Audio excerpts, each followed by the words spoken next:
आज बैठक झालेली आहे, तर नेमकं बैठकीत काय कुठल्या विषयावर चर्चा झालेली आहे? बैठकीमध्ये निवडणूक प्रचार कसा व्हावा, कुठल्या विषयांवरती व्हावा, कुठला विषय टार्गेट करावा, आपला कॅम्पेन पॉझिटिव्ह असला पाहिजे, निगेटिव्ह नसला पाहिजे, याबाबत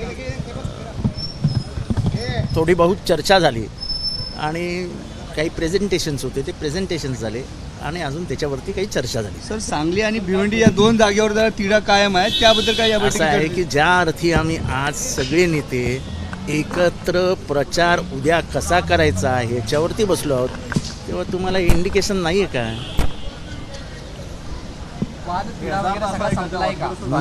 मी जेव्हा तुम्हाला एवढंच सांगतोय की आम्ही आज पुढच्या 1.5-2 महिन्यातला प्रचार कसा करायचा, विषय काय असावा, मुद्दे काय असावेत,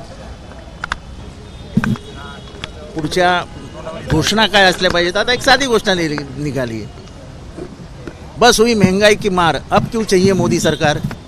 एक साधी घोषणा आमच्या तोंडात निघाली. असं आम्ही सगळे काय काय करू शकतो. आपण काय विषय आणू सांगतो समोर, महाराष्ट्रात काय चालू आहे, कायदा आणि सुव्यवस्था काय चालू आहे, गद्दारी कशी झाली, लोकांनी एक दुसऱ्याच्या पाठीत खंजीर कसे खुपसले, हे कसे प्रचारात मुद्दे आणता येतील, याच्याबाबत दोन्ही नेत्यांसमोर चर्चा झाली.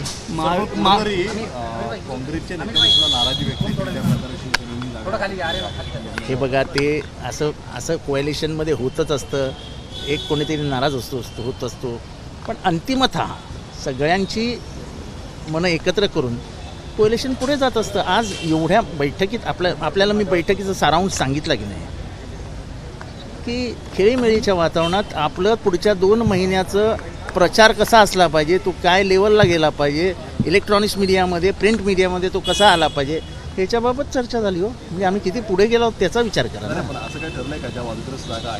अहो, जर आम्ही प्रचार साहित्याला एकत्र बसलो तर साहित्य प्रिंटला तर गेलंच असेल ना.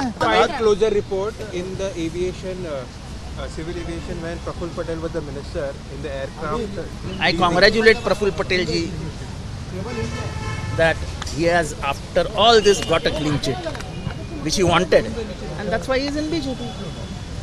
सर, नवनीत राणा यांनी स्वतःच्या पक्षाचा राजीनामा देत भाजपमध्ये पक्षप्रवेश केला. त्याच्यात आम्हाला काय करायचं होतं? कोर्टाची त्यांच्या जात पडताळणीच्या कोर्टाची निकाल येण्याच्या पूर्वी भाजपने त्यांना उमेदवार म्हणून घोषित केलेलं आहे. आणि भाजप कोर्ट पण स्वतःकडे आहे असं मानते.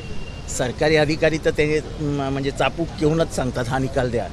या पद्धतीने आज बर्वेंचा निकाल आला आहे, त्यांचा सर्टिफिकेट डायरेक्ट बॉडीनेच नामंजूर करून टाकलं. हे शॉकिंग आहे सगळं.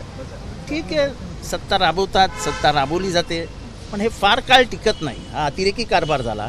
एका मागासवर्गीय स्त्रीला तिचं म्हणजे तिला मोठेपणा मिळत असताना तिचा पाय खेचून तिला मागे करणं आणि समितीने तिचं सर्टिफिकेट नाकबूल करणं, एका मागासवर्गीय स्त्रीला तिच्या मिळालेल्या जो काही तिचा हे होता, हित होतं, त्या हिताला बाधा पोहोचवली.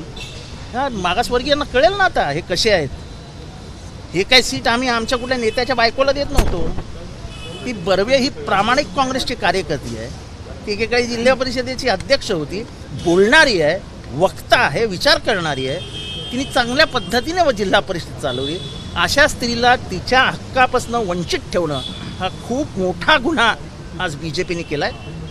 महाराष्ट्रातला सगळा जो मागासवर्गीय समाज आहे, जो बहुजन समाज आहे, जो संविधानावरती विश्वास ठेवतो तो समाज आहे, त्यांना सगळ्यांना कळलं की बर्वेताई जिंकल्या असत्या, त्या जिंक म्हणून यांनी त्या बर्वेताईला बाजूला काढलं. ABP माझा, उघडा डोळे बघा नीट.